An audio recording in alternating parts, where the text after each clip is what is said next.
दोस्तों नमस्कार। आप पिछले कुछ सालों से सुनते आ रहे होंगे कि सरकार समय समय पर कहती रहती है कि हम चीन से व्यापार को कम करेंगे, चीन पर हमारी निर्भरता को कम करने का प्रयास करेंगे। ऐसे ही कई और बयान आपने सुने होंगे, लेकिन इन सब के बावजूद हम चीन से भारी मात्रा में अलग अलग सामान खरीदते हैं, उसे इम्पोर्ट करते हैं, जिससे हमारे दुश्मन चीन को मोटा मुनाफा होता है। हालांकि सरकार ने काफी प्रयासों के बाद इस इम्पोर्ट को कम जरूर किया है, लेकिन उतना भी कम नहीं कर पाए कि जितना हम दावा करते हैं। यह बात बिल्कुल सही है, लेकिन इसके पीछे कारण है चाइना की फ्लेक्सिबल एक्सपोर्ट नीतियां। अब आप कहेंगे कि ये आखिर नीतियां हैं क्या, जिसकी वजह से हमारा इंपोर्ट कम नहीं हो पा रहा है। तो आपको बता दूं कि 2020 में जब हमने ये तय किया था कि हम चीन पर अपनी निर्भरता को कम करेंगे, साथ ही उससे होने वाले इंपोर्ट को बिल्कुल खत्म ही कर देंगे। इसके लिए भारत सरकार ने उन सब प्रोडक्ट को लेकर रोड मैप बनाना शुरू कर दिया जो चीन से भारत इंपोर्ट किए जाते हैं, और इसमें सबसे बड़ा हिस्सा हुआ करता था चाइनीज स्मार्टफोन का।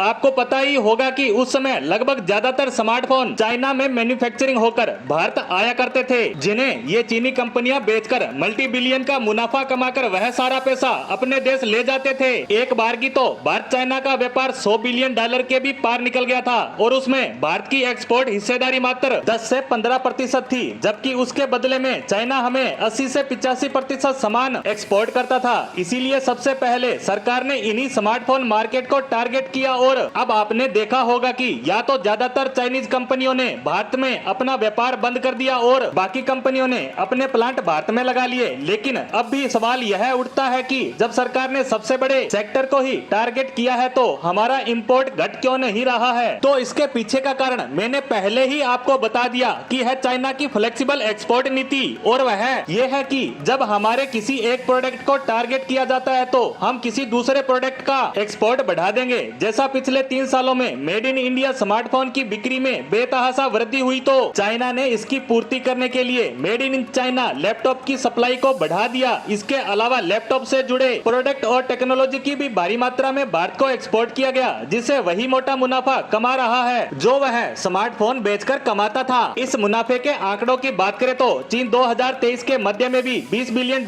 के टेक्नोलॉजिकल प्रोडक्ट का एक्सपोर्ट कर रहा है। $20 बिलियन का मतलब 1,60,000 करोड़ भारतीय रुपए, और ये आंकड़ा हर साल 6% की दर से लगातार बढ़ ही रहा है। इसीलिए भारत सरकार ने इस पर सबसे बड़ी कार्रवाई को अंजाम दे दिया है, और कह दिया गया है कि अब से भारत में मेड इन चाइना लैपटॉप का इंपोर्ट बिल्कुल बंद कर दिया है, और अब से किसी चाइनीज कंपनी को भारत में व्यापार करना है तो उसे भारत में ही मैन्युफैक्चरिंग प्लांट लगाना होगा, यहाँ चाइना WTO तो ना जा पाए। इसीलिए भारत सरकार ने एक पेच फंसा दिया है कि हमने इसे बैन नहीं किया है, बल्कि ये कहा है कि अगर कोई चाइना से लैपटॉप मंगवाना चाहता है तो उसे पहले भारत सरकार से परमिशन लेनी होगी। यानी सरकार ने एक तीर से 2 निशाने लगा दिए हैं। अब चीन WTO में भी नहीं जा पाएगा। साथ ही सरकार ने ये भी ध्यान रखा है कि भारत में इतनी जल्दी प्लांट लग पाना संभव नहीं है, तो तब तक के लिए भारतीय कंपनियों को चाइना से स्पेयर पार्ट्स या लैपटॉप से संबंधित किसी भी पुर्जे को मंगवाने की छूट रहेगी। फिलहाल सरकार कच्चे माल में किसी भी तरह की बाधा नहीं डालने वाली। भारत सरकार के इस एक्शन से भारतीय कंपनियों के साथ ही वे विदेशी कंपनियां भी बहुत खुश हैं जो भारत में लैपटॉप मैन्युफैक्चरिंग करती हैं। इसी के साथ भारत सरकार के इस कदम पर हमारी आज की पोस्ट को यहीं समाप्त करते हैं। धन्यवाद।